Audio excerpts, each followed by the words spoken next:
In this presentation on sets, we are going to discuss the subsets of real numbers, that is int. So let us consider that we have the two real numbers. One is the number a and second is the number b, such that a is less than b. Then we define the intervals. The first kind of interval we are saying it is the closed interval. Closed interval means we are talking about all those x that are real. We are talking about all the real numbers such that a is less than equal to x is less than equal to b. So what this thing means, we are talking about all the real numbers which lie between a and b. A and b, these are the real numbers, and further both the numbers a and b, these are also included in this set. So if we represent this on the number line, we are talking about the situation in this way. We are saying this is representing the interval ab on the number line.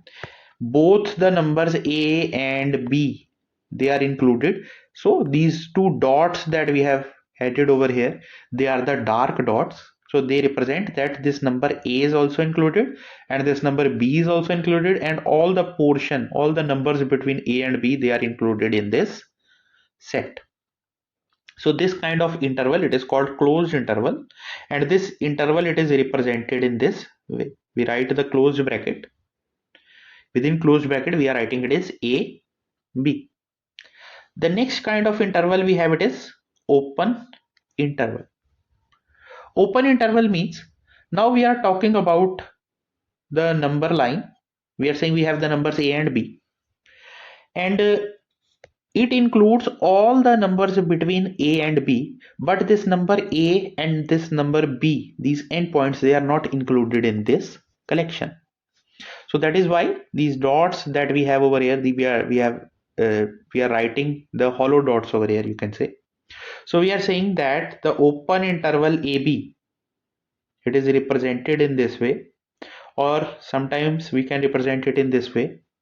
So it is representing all those real numbers that strictly lie between A and B. So the difference between both these intervals is, when we are talking about closed interval, we are saying it is less than equal to sign is there. It means that these endpoints, they are included in this interval. When we are saying open interval, this we have it is less than sign. It means that these endpoints, these are not included in this collection. The next kind of interval we have, it is the right half open interval. So right half open means that it is open on the right hand side. We can write it in this way.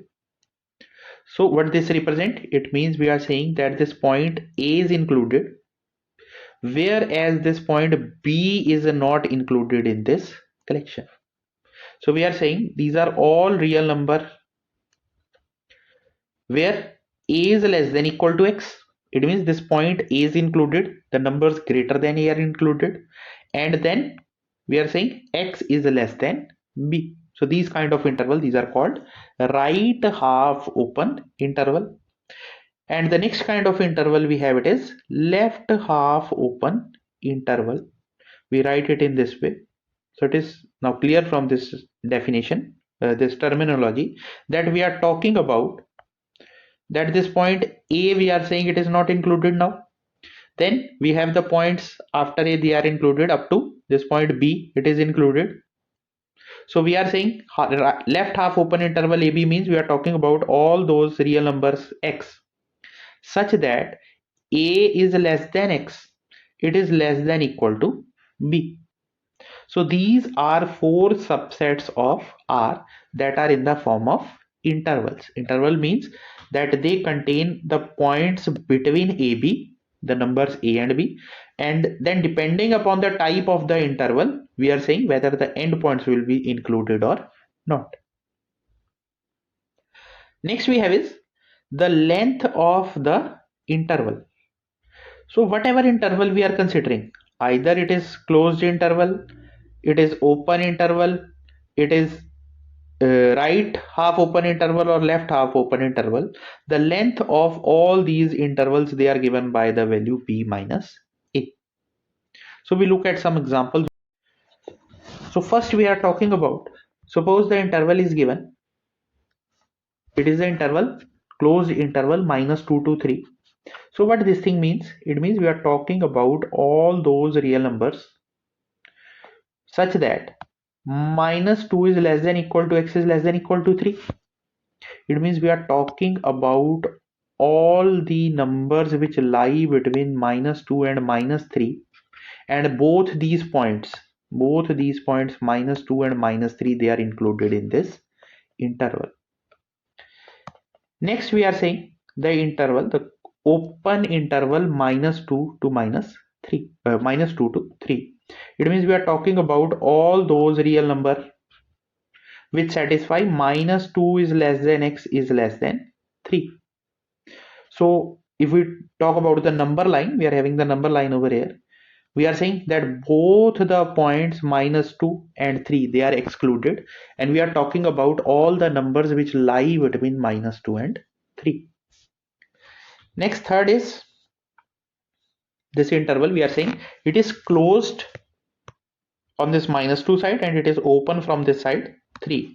So we are talking about it includes all real numbers such that minus 2 is less than equal to x and this is less than 3.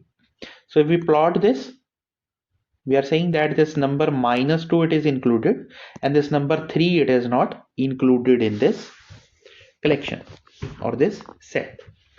Next is the interval minus 2 to 3. So minus 2 to 3, now this is open from this side minus 2 and closed from this side 3. So we are saying it is the collection of all those real numbers such that minus 2 is less than x is less than equal to 3.